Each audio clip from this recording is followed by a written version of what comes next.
Agaseke k'amakuru mu karere ngapfunduriwe muri Kongo Kinshasa. Ihuriro ry'iki ubutegetsi muri Kongo Kinshasa Union Sacrée ryatangaje ko gahunda yo gutegura referendum yo kuvugurura itegeko nshinga ishobora gutangira nyuma y'uko leta izaba yongeye kwigarurira uturere tw'uburasirazuba bw'igihugu turi mu maboko y'imitwe yitwaje intwaro nk'uko byatangajwe n'abayobozi b'iri huriro. Ikibazo cy'umutekano n'intambara y'uburasirazuba bw'igihugu nicyo cyihutirwa kurusha ibindi muri iki gihe. Bavuga ko ibiganiro ku mpinduka z'itegeko nshinga bizakomeza neza ari uko igihugu cyabanje kugarura ubusugire bwacyo ku butaka bwose bwacyo.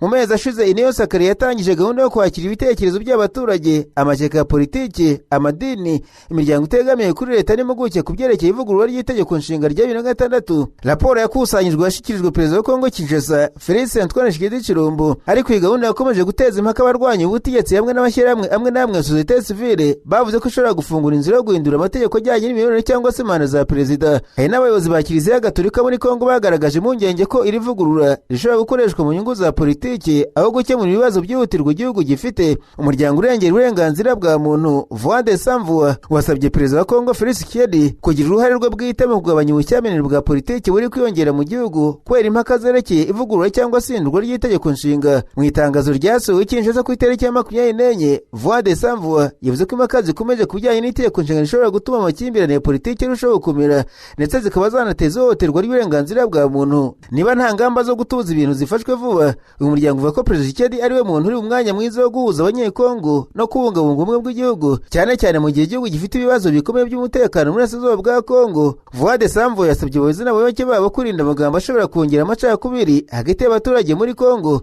Uyu muryango kandi yibukije Kongo Kinshasa kuri mu bihe bikomeye bitewe n'intambara n'umutekano muke muri Burasirazuba, bityo ko inyungu z'igihugu zikwiye kuza mbere y'inyungu z'amashyaka cyangwa se amatsinda ya politiki. Umuryango wasabye abanyapolitiki bose kubaha amahame ya demokarasi, uburenganzira bwa muntu n'ubwisanzure bw'ibanze. Umunyamakuru Olivier Mukwaya mw'isesengura rye uko niko bumva biri muri Kongo Kinshasa muri iki gihe. Union Sacrée ni uruhande rushyigikiye ubutegetsi riti gahunda yo gutegura referendum cyangwa se kuvugurura itegeko nshinga bishobora gutangira nyuma y'uko leta yongeye kwigarurira uturere tw'uburasirazuba bw'igihugu turi mu maboko y'imitwe yitwaje intwaro. Ibi bisobanuye iki ku ruhande rwa Tshisekedi? Yabonye umusada buriya. Abarabu bari kumumenamo ibikoresho buri munsi. Imodoka indege ziri kugwa zivuye za Moldavia hose za Abu Dhabi bazanye ibikoresho amadrone n'iki. Yatanze amabuye nabo bamwemera kumuhereza buri kimwe cyose akeneye. Kandi gahunda ni yayindi niyo kongera intara za Kongo zikaba 27. Iyi ndazayikura he? Ni ugushikuza iyina intara ya 27 baba bavuga mu nzozi. Kuva ku mupaka wa Grande Barriere ukagenda ukagera Rusumo. Niba Union Sacrée irimo itangaza ko referendum izaba ariko ikaba ari uko bamaze kongera kugarura ibice biri mu maboko ya M23, bivuze ko hashobora kuba hakumvikana ko bagiye kuba bahagaritse ibyo guhindura itegeko nshinga barirukanka babikore ni ikibira bintu. Ibintu byo muri Kongo bimeze nka za ndirimbo zabo. Nuzi ko itangira ari slow cyagera hagati gafata buje yakanibundi konyumva injyana irahindutse. Nukuvuga ngo harimo umuzunga myinshi biragenda bigatambika bigakata hirya bikagaruka, mbese muri makeya ntago wamenya orientation yabyo biva no bigana, kuko tubona hari amasezerano ya Washington Tshisekedi yashyira mu bikorwa, ariko tukabona no ku ruhande intambara nyinshi azongera n'ibikoresho bishyashya n'abasirikare benshi. Wabonye ko ngo nabo kwa Kayumba Nyamwasa bajemo, kandi Kayumba Nyamwasa ubwo no gushaka kujya Kigali nawe. Muri avuga ngo P5 yongeye yazuye umutwe uretse ko nta n'ikigeze kigaragaza ko waba warituye hasi. Cyagihiriri harya ni 2021 cyagihiriri cyazanywe Rusizi. Burya hari abasigaye baratorongereye mu mashyamba barimo General Hamada. Abo rero nibo bagitetera kuka. Ibi nabyo Tshisekedi ashobora kubyitwaza se kumva ko arandi maboko yungutse. None se abonye abantu babasha kumukurira ubutegetsi bwo mu Rwanda arota afata se. Ngiye numvise habayemo ikintu gisa no gusa no kwanga wenda kuvugurura iryo tegeko nshinga, ubwo niho nsa n'uwari ugihagaze. Kurivugura agomba kurivugurura kubera yuko ibintu byinshi yumvikanye n'abari abazungu yemeye kuzakora, asigaje ubusi umwaka ntiwagiye. Ko umwaka 2027 niwo wanyuma na nyuma, 28 mu kwa 12 hazaba amatora, kandi itegeko nshinga ririho ntibimwemerera kuko hari ikindi kintu yakora nyuma yaho hazaza undi mukandida atorwe. Bivuze ngo umwaka umwe n'igice tubara wenda ubu niyo asigaje gukora ibintu byose bishoboka. Kimwe we iyo pressure ayibaho na Donald Trump bose bazagendera icyarimwe. Trump ariko aracyafite hari ubu ntagiye kurangiza imyaka 2. Trump si imyaka 4 se. Ni imyaka 4 bara 2023 yatoye 2024 mu kwa 12 ndakeka. Kuko yarahiye Goma ifatwa. Yego. Mu kwa mbere 2025 2029 nibwo azagenda. Urumva n'abantu izi misiyo bihaye bagomba kuzazigiye kuzikora vuba byihuse. Ari naho uzatungurwa. Trump ntuzi ko senateri Vode yavuze ngo intambara z'amahogoze kuzirwana. Ese yindukiye amahugu kano kanya. None se banzobare izi ntambara z'amahugu naze kuzirwana. Reba yatse Maduro, peteroli arayimwimye, aramufunze, peteroli arayijyanye, we n'abaherwe bagenzi biwe bahise batera muri Iran, igiciro kirazamutse, baracurujije depo zimaje gushira zabo ku giciro cyo hejuru. Intambara yarangiye, essence yagarutse kuri 70 ku $73. Yego, uko byari bimeze mbere y'intambara.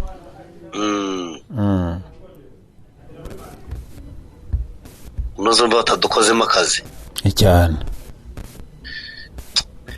Rero ibintu by'amahugu arabizi cyane. Cy'ingenzi nuko kandi noneho buriya ngo ajuarore ku giti cyo ntago aharanira igihugu cye. So umucuruzi ya ndege Katari yamuhaye ntwayibonye se. Irango ni kadoye, ntabwo ari indege ya Amerika, ni kadoye. Nukuvuga ngo ni ayigendamo nka perezida. Air Force One agiye kuyivamo, nuvuga ngo navaho ku perezida azayijyana. N'umudira n'umucuruzi. Ubu rero wasanga ubundi ari umwe ku mbuga nkoranyambaga witwa Sugira Mireye yavuze ngo ibintu bya Doha ni scam ya Amerika yazanye, ikaba bigirwamo uruhare n'uwo bita Marco Rubio n'uwo bita Masad Boulos. Wambwira ukuntu Minembwe ubu turi muri ceasefire. Yego. Drone irarasa ibitaro bya Minembwe buri gitondo saa 6 nimugoroba. Amerika ntigire ikivuga. Ariko ikakuzira ngo hari hatunganyirizwa zahabu ngo ivuye muri Kongo. Wahagaritse Gasabo Gold Refinery. Kwibaza buriya nge mfite zahabu nkayijyanayo, bashinzwe kujya guhigaho ivuye. Ariko n'abapolisi bisi. Ahubwo se uje tukiri kuri ibyo bintu, ejo bundi twabonye mu biganiro byahuje u Rwanda na Kongo n'abahuza byabereye mu Bwongereza, bemeranya guhagarika intambara mu Minembwe. Hanyuma babasabye guhagarika influence. Yego. Afite kubarwana. Ngo bakaboneka gahenge. Kandi inzego zose zari zabyemeye. None se ihurizo ririmo nuko leta ya Kongo niyirwana yari hari, wenda u Rwanda bari kujya gusaba M23 no twirwaneho, ni wowe utuma ngo bare ni bene wanyu, wakoresha influence yuko ari bene wanyu bagahagarika imirwano. Ubwo rero cyari gisigaye Kongo ihagaritse imirwano bya leta bitungana, nako Amerika yabishatse. Ntabwo ntekereza ko Kongo yahagarika imirwano inyungu z'abanyamerika batarazibona zose uko zakabaye. Kuko buriya M23 iva mu kibaya cya Rusizi na Amerika yategetse FARDC ko batazajya kwirasa, aterana urwo rubibi rwanyu nabo. M23 umva yagabwe ibitero ari mu kibaya muri iyi minsi hoya. None se kuki muri Minembwe ho bitubahirizwa? urumva uyu mugambi mubi c'abazayirwa ari umugambi mubi bafite wo kurimbura kumara abantu. La terre du Minembwe, c'est la terre du Congo. On a donné une place aux Banyarwanda qui venaient comme des réfugiés pour venir être là-bas. Les Nations Unies nous avaient demandé ça. Cette terre-là, on ne la donnera plus jamais aux Banyarwanda. On doit d'ailleurs les déplacer et tous les Minembwe. Personne, voilà. C'est une terre du Congo. Il y a des tribus, il y a Congo, Bakolo, Mabiliwana. Donc, ils seront tous déplacés. Personne ne vivra là-bas, il n'y a pas de communauté Banyarwanda à Minembwe. Cette histoire-là termine. Il y aura un camp militaire qu'on va implanter là-bas. Il n'y a pas une terre ici. Oh non, ils disent même la terre de nos ancêtres et consorts. Ils n'ont pas une terre des ancêtres là-bas à Minembwe, il n'y en a pas. Il faut qu'on enlève ça dans les esprits. Atiki ngo na abanyamurenge bagomba kuva hariya ngo buriya butaka bwa Minembwe ntago ari gakondo yabo. Nta hantu twatuje impunzi z'abanyarwanda, ntabwo ari aho baje gutura, ari gakondo yabo. ngo yarimo asubiza Moise Nyarwabo nako nuza Fredika nicyo ravuze ngo iriya dukomoka hariya niyo gakondo yacu, basogokuru bacu niho bo bahubatse. Tuzarwana kugeza ubwo iraso rya nyuma na nyuma yazabasigaye kuzabasigaye. batari ko hantu si iwanyu.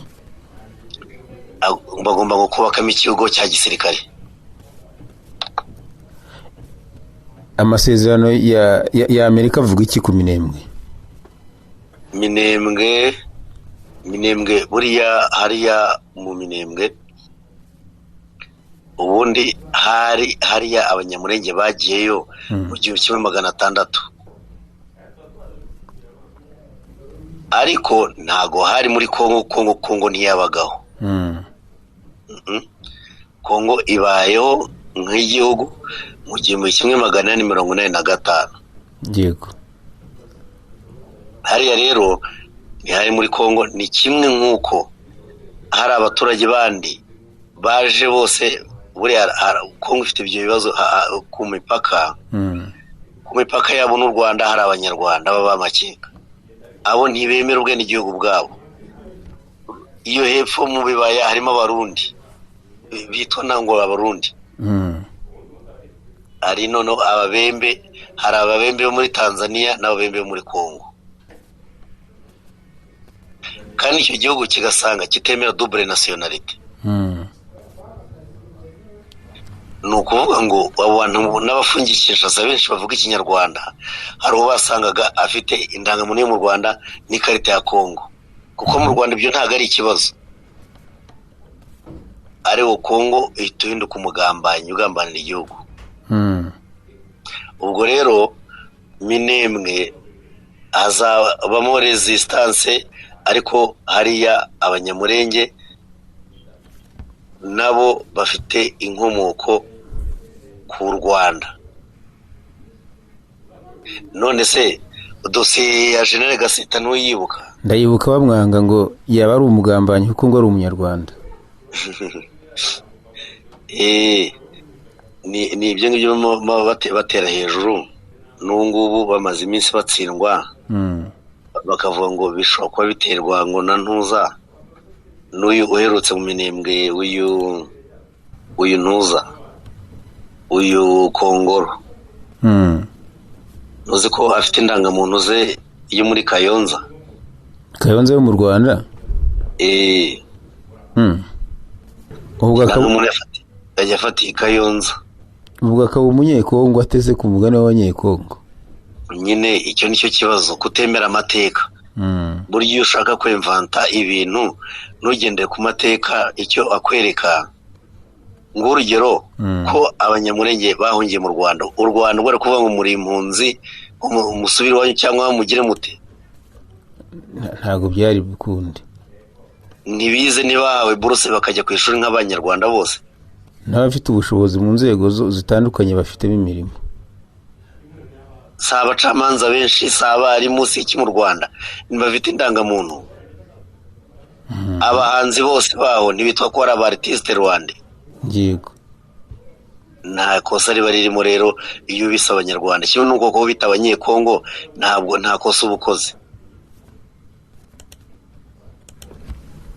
kandi Moise Nyarugabo yaravuze ngo akantu ka double nationality nako gukanda abantu mu burasirazuba icyo kaba kagamije.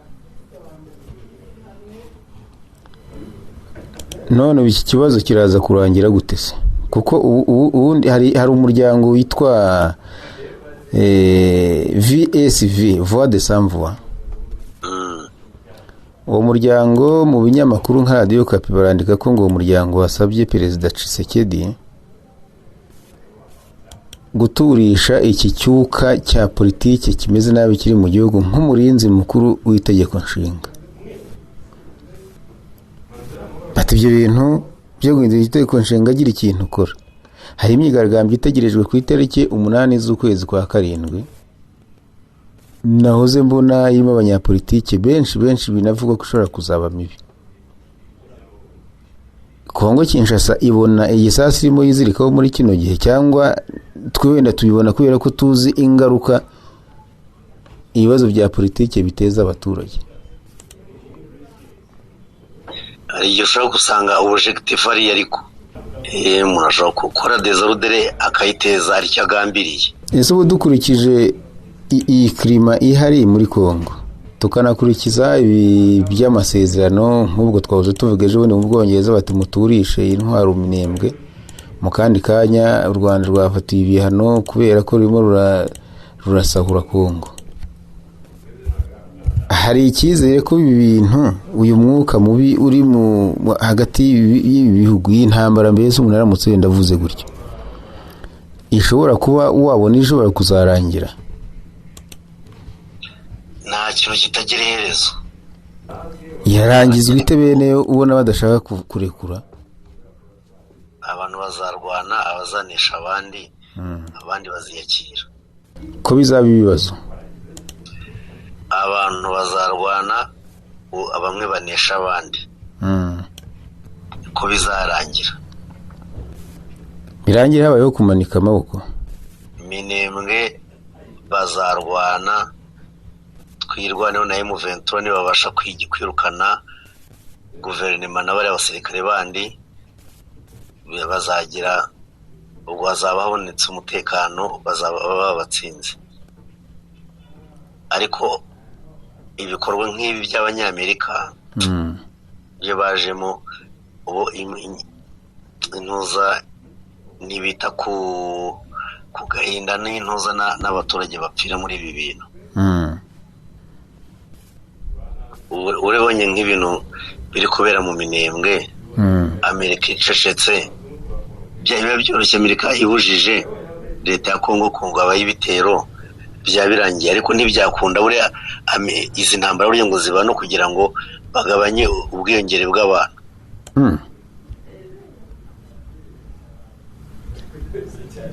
Kuki zitabaho kugira ngo se ahubwo abantu barwane Amerika izigira ibyo yivaniramo? Noneho wongere ko harimo na perezida noneho uri ku nyungu ziwe gusa.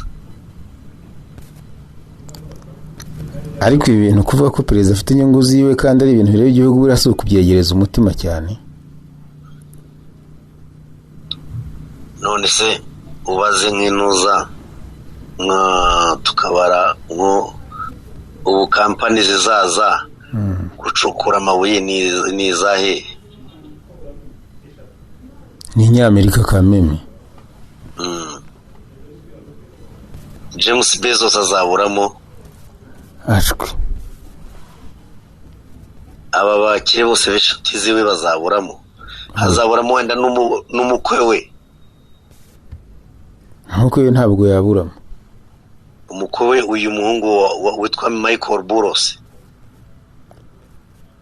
na Jared Kushner ntabwo bazaburamo kubw'inyungu ziri inyuma y'ibi byose. None ko abanyekongo gukemura ibibazo byabo byabananiye uragira ngo Amerika ibigenze ite? Ibibazo byabo ntabwo se biranoroshye ariko twageze ku rwego abantu bagaragaje ko kubana bidashoboka. None se abantu bari ku butaka bumwe, gakondo yabo ni iyo ngiyo, ariko bamwe ntibemera abandi. Kuyisangira byaranze. Ntibashobora kubana muri make. Ese nanakurekura,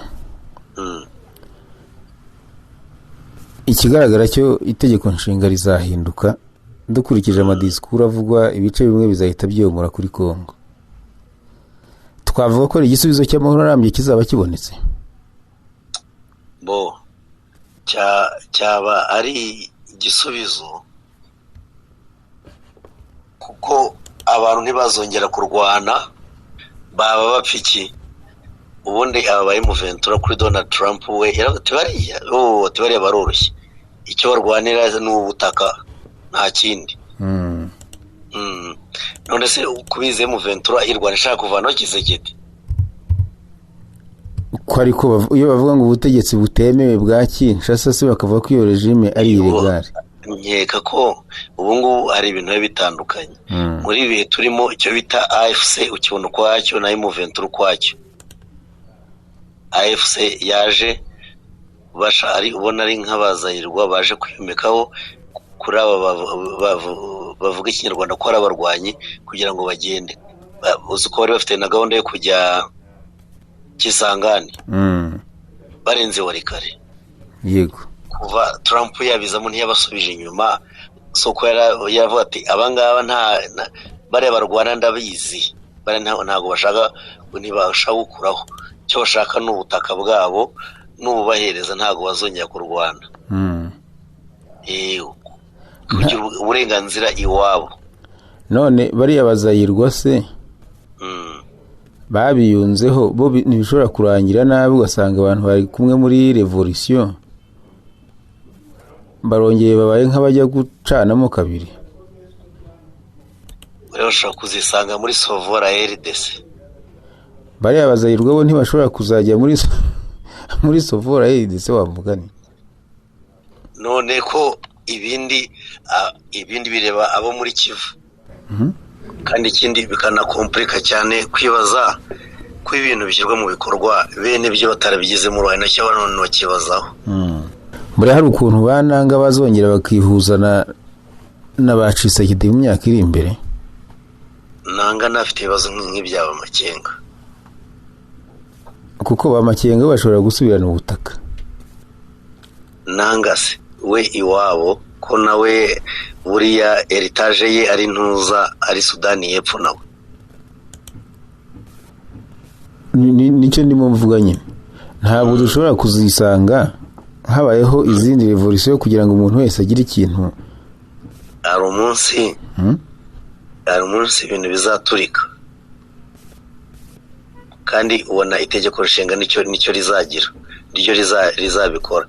Kuko yavuze ngo Kisekedi yaravuze ngo referendum izaba atarimo Goma na Bukavu.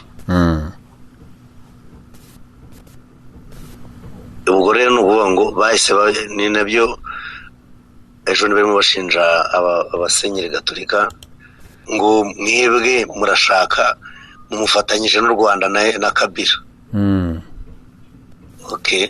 Baravuga ati koze twebwe ujya kudushyiramo, twebwe hari amasezerano dufitanye n'u Rwanda, ahubwo ko ari wowe. Ni nawe mwasinyanye n'amasezerano wa Washington. Kuki udushinja gukorana n'abantu mwasinyanye ari wowe? Ni wowe bizi ibyo mwasinyanye. Ibyo mwasinyanye ni wowe bizi, ni wowe mwakabaye mukorana. Ubwo rero ibintu ubundi hari hazabera intambara z'ubwoko bwose. Banzu bare abantu bashaka gutera u Rwanda. Abo Ventura yabahinzira. Ntayo yaba. Ntabwo bishoboka. Kuko ubushize uyu boss watwirwanaho herutse no gutangaza ko Burundi buramutse buteye mu Burundi byavuga ko bushaka gutera. Ati twabuturuka inyuma tugakubita kubera ko u Rwanda rwabanye neza n'abanyamurenge.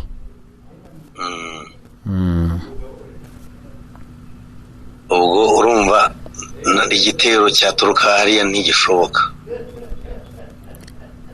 Olivier kadusoze ariko nkubaza kanyuma abari gutaka ihuriro ryacu kidiriti tuzakora referendum ariko twagaruye ibice byose igihugu cyatakaje ubwo no kuvuga uburasirazuba.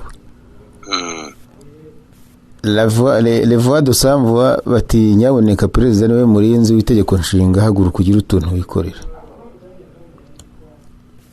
Aha ntiyarimo kujijisha tukazacya mu gitondo tubona ibintu byabaye cyangwa hashobora kuba habamo no gutinya ko baramutse barikozeho wenda bishobora kuba byateza ikibazo kurenza icyo byakemura. None se turaza kwibaza ko ari ibintu bigomba gukemuka. Nubwo kutarihindura nubwo Kisekedi aragiye haje nde haje undi mu perezida kuko iri hari ryo muri 2006 ntabwo Kisekedi rimwemera kuba yanakwiyongeza ashwe. Ariko byose aho Alphonse aho biganisha tuzabona intambara ndende. Umenya n'abantu bose bafite ibibazo bazajya kubikemurira hariya. Ko iyo ubonye abarundi barwana bavuga ko abo barwana n'abatari bo bari kurwana nabo. Banatsindwa bakavuga ko batsinzwe n'abandi abo twabonaga barwanye n'abatari bo barwanye nabo. None ukabaza ururore barwanira iki abo bantu nacyo kakibura.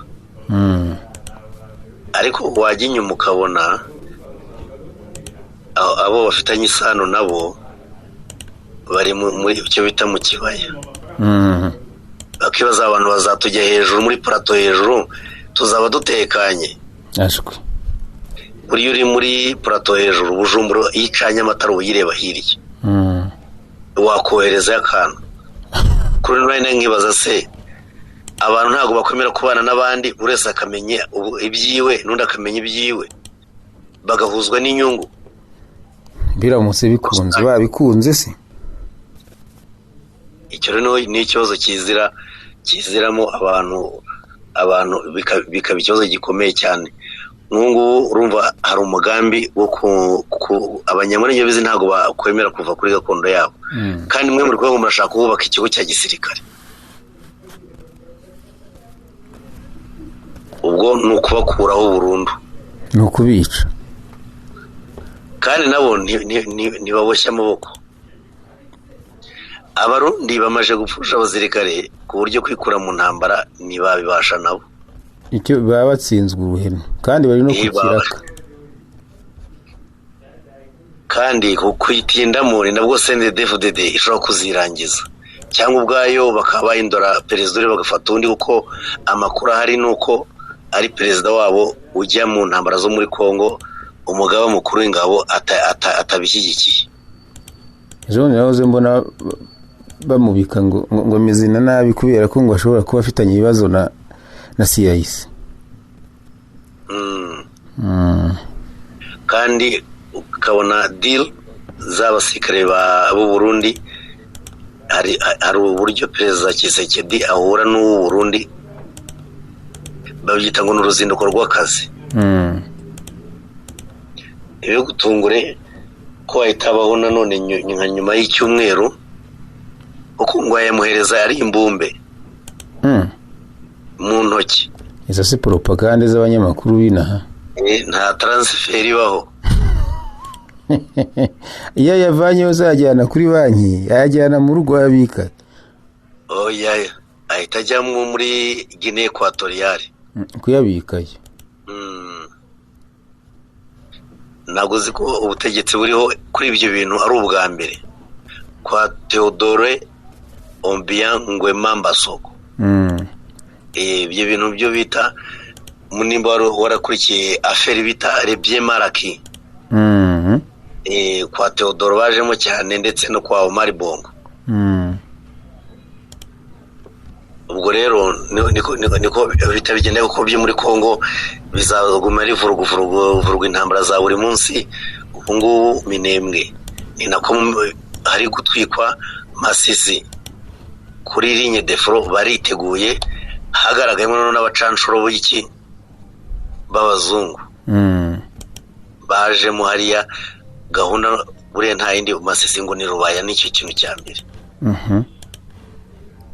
Burya Goma yagende ko Rubaya ntigende kubera akantu vagarika amabuye karunzemo. Ikindi Rezemira Arabini bitambika cyane M23 mu cyo bita Warikare. Nibashaka ko yaccessing imbere ngo igere ku abacukurwa ubutare bwa ari n'ubutare bwa Eteni iki mu Kinyarwanda ntayo nzi. Okay, iyo bita Alpha Mine eri y'Abanyakanada barayigura abanya Emira Arabini. Ubwo rero nta gahunda nta yindi nuko Warikare nayo ntibazabura kwirwaniramo, ariko bazajya bahura n'ibizazane kuko Warikare irimo igice kinini cy'abavuga Ikinyarwanda. Aho barahafashe, ariko no hirya aho bita Mubi ntibarahagera. Nibasoma neza bahita ngo ni Mubi, Rwabugira ngo agezeyo anywa inzoga yaka umugore, bamuzana umugore araho ngo ni mubi. Ni mubi. Ni mubi. Bahita ngo ni Mubi, bahita Mubi. Urumva ko yarageze ahantu hari abantu batari Abanyarwanda. Yego. Ubwo rero ibyo bice Warikare na Masisi nabyo bigiye kubera imirwano yindi yihariye. Gusa desordre nyinshi mbonamo hano ari nugira inama abayobozi bo muri M23 no kwirinda. Ariko nabo barabizi, bafite n'ubutasi. Abana bose none babajyanye ku rugamba. No kuri ubutasi baramweti uranekuneka icyano muri Goma. Jya ku rugamba. Ndakumva. Reka ngushimire twoyayo. Urakoze cyane. Nawe urakoze. Nararanganije amaso ibinyamakuru byandikirwa muri Uganda, abanyamakuru bakize amakaramu ku mapuro barandika. Banitswe umusirikare makuru mu ngabo za Uganda ufite ipeti rya Brigadier General ari gukorwa iperereza nyuma ko ashinjwa kwinjira kuri station ya polisi ya Buruceke mu karere ka Bududa agakubitaho polisi babiri bari ku kazi. Nkuko dosiye ya polisi bigaragaza, ibi byabaye ku itariki ya 23 ukwezi kwa gatandatu ahagana saa 8:40 z'umugoroba. Uwo musirikare ashinjwa ibyaha birimo gukubitaho polisi bari mu kazi, gutera ubwoba no kwambura undi muntu telefone. Amakuru aba mu iperereza w'ikinyamakuru Daily Monitor kibyandika avuga ko General yageze kuri station ari kumwe n'abarinzi be, maze ahamagaza umupolisi umwe amushinja kudindiza iperereza ku rubanza rureba bamwe mu bafitanye isano, ngo yamufashe mu mashati amuturo hasi amukubita inkoni bituma akomereka mu ivi. Umupolisi kazi wari watangiye gufata amashusho y'ibyaberaga aho ngaho nawe ngo yarakubiswe, asabwa gusiba amashusho yose yari yafashe. Telefone ye irafatirwa kandi kugeza ubu ntarayisubizwa. Umuvugizi wa polisi mu karere ka Elgon, Rogers Taitika, yemeje ko byabaye ukuri kandi ko iperereza riri gukorwa ku bufatanye bwa polisi n'igisirikare cya Uganda. Amakuru y'imbere mu nzego z'umutekano avuga ko intandaro y'iki kibazo ishobora kuba yaraturutse ku mpanuka no y'imodoka yari yabayeho hagati y'umuvandimwe w'uwo musirikare mukuru n'undi muntu, maze akarakazwa n'uko iperereza ryatinze kurangira. Iyi nkuru ngongeye gukangura impungenge ku bibazo byagiye bigaragara muri Uganda, aho bamwe mu basirikare bagiye bashinjwa gutera sitasiyo za polisi no guhohotera abapolisi bazikoraho. Nasimbukiye mu Burundi, abanyamakuru bicaye imbere ya mudasobwa barandika. Banitswe umuryango utegamiye kuri leta wa FACODE watangaje ko abasirikare Burundi bari mu butumwa bwa gisirikare muri Repubulika ya Demokarasi ya Kongo no mu butumwa bw'umuryango w'umujyi muri Repubulika ya Centrafrica bangayikijwe nuko bavuga ko bamaze amezi menshi badahembwa. Uyu muryango wavuze ko abasirikare Burundi boherejwe muri MINUSCA bamaze amezi 11 badahembwa. Wavuze kandi ko bamwe muri bo babajije umuryango w'umujyi impamvu imishahara yabo itabageraho, basubizwa ko amafaranga yagenewe imishahara yabo yakomeje koherezwa ku gihe. FACODE yavuze ko ibi byatumye yibazwa aho ayo mafaranga yabaragiye, isaba ko habaho ibisobanuro ku micungire yayo. Uyu muryango wavuze ko abasirikare b'u Burundi bari mu bikorwa bya gisirikare mu burasirazuba bwa Kongo nabo bavuga ko bamaze amezi 8 badahembwa, ibintu bavuze ko byatumye imibereho yabo irushaho kuzamba. FACODE ikomeza ivuga ko ikibazo cy'imishahara kidakora ku basirikare gusa, ahubwo hari n'abakozi ba leta, abarimu n'abakozi ba NAJESA n'abaturage bavuga ko bamaze igihe kirekire badahembwa cyangwa se batarishyurwa amafaranga bavuga ko baberewemo na leta. Uyu muryango uvuze ko ibibazo biri mu bimenyetso by'uko ubukungu bw'u Burundi bukomeje guhura n'ingorane zikomeye, usaba ubuyobozi bw'igihugu gutanga ibisobanuro no gushakira ibisubizo abaturage n'abakozi bagaragaza ko bagizweho ingaruka nabyo. Kugeza ubu leta y'u Burundi ntagira icyo ivuga kuri ibyo birego. Burundi bufite mu burasirazuba bwa Kongo zirenga 10,000, mu gihe muri Repubulika ya Centrafrica ziyafite abasirikare barirwa muri 760. Agaseke k'amakuru mu karere ngapfunukire muri Kenya, abanyamakuru bakojeje ba muri no barandika. Banizwe icyuka cyongeye gushyira hagati ya Kenya na Somalia nyuma y'uko leta ya Kenya yirukanye mu gihugu Vice Minister w'intebe wa Somalia Somalia Jibril Abdulrashid Haji kuko abashinzwe binjira n'abasohoka ku kibuga mpuzamahanga cy'indege cya JKA i Nairobi bamushinje gutunga pasiporo ya Kenya bigakekwa ko yayibonye mu buryo bunyuranyije n'amategeko nk'uko raporo z'abashinzwe umutekano zibivuga. Jibril yageze i Nairobi avuye i Mogadishu afite pasiporo ya diplomasi ya Somalia n'uruhushya rwo kwinjira muri Kenya. Mu iperereza risanzwe ry'inyandiko z'urugendo abakozi b'urwego rw'abinjira n'abasohoka ngo basanze anafite pasiporo ya Kenya bituma yibazwa uburyo yayibonye. Abategetsi ba Kenya bavuga ko basabye uwo mutegetsi gutanga iyo pasiporo kugira ngo ikorwe iperereza ariko ngo yaranze, avuga ko ayitanga gusa ari imbere y'urukiko. Nyuma yaho yafungiye by'agateganyo ahantu hihariye ku kibuga cy'indege yahise akirwa mu ndege asubizwa i Mogadishu. Iyi nkuru yateje impaka kubera ko ireba bamwe mu bayobozi bakuru muri Somalia kandi ishobora kugira ingaruka ku mubano wa diplomasi hagati ya Kenya n'icyo gihugu cya Somalia. Kugeza igihe inkuru yasohokeye nta tangazo ijambo ryari ryagatangajwe na leta ya Somalia ku birego byo gutunga pasiporo ya Kenya mu buryo budakurikije amategeko. Naho umunyapolitiki Rigathi Gachagua wahoze ari visi perezida wa Kenya yasobanuye impamvu batitabiriye imyigaragambyo yo kwibuka imyaka 2 ishize urubyiruko rw'abajenizi rwigaragambije muri Kenya. Yavuze ko yari afite amakuru y'ubutasi yagaragaza ko ari umugambi wo guteza imvururu, gusahura ibikorwa by'ubucuruzi no kubigerekaho abatavuga n'ubutegetsi cyane cyane bo mu karere ka Mount Kenya. Mu kiganiro gine n'itangazamakuru Gachagua yavuze ko yakusanyije amakuru avuye mu bantu bakiri mu nzego za leta no mu mutekano, amwereka ko yaza kujya mu myigaragambyo hari gukurikiraho urugomo rwari gutuma abantu bapfa cyangwa se bagakomereka. Yavuze ko yahisemo kugumya no gusaba yo kutajya mu mihanda kugira ngo atange umusanzu mu gukumira ayo makuba. Gachagua yavuze kandi ko mbere y'imyigaragambyo yari yaburiye abaturage ko ari abantu baba amafaranga kugira ngo bateze imvururu mu duce tumwe na tumwe twa Kenya, cyane cyane aho ishyaka rye rifite abayoboke benshi. Yashinje bamwe mu bayobozi ba Kenya gutegura icyo gikorwa nubwo ibyo birego bitaragaragazwa n'ibimenyetso byigenga. Ku rundi ruhande, minisitiri w'umutekano wa Kenya Kipchumba Murkomen yanenze mu magambo ya Gachagua amushinja gushaka gukura ibitekerezo by'abaturage no kugerageza gushyira izina rye muri buri kibazo gikomeye kiba mu gihugu. Gachagua yavuze ko yemera uburenganzira bwo kwigaragambya ariko ko muri kino gihe bonaga ari byiza ko abaturage bagaragaza impinduka bifuza binyuze mu matora aho kujya mu myigaragambyo ishobora kuvamo urugomo.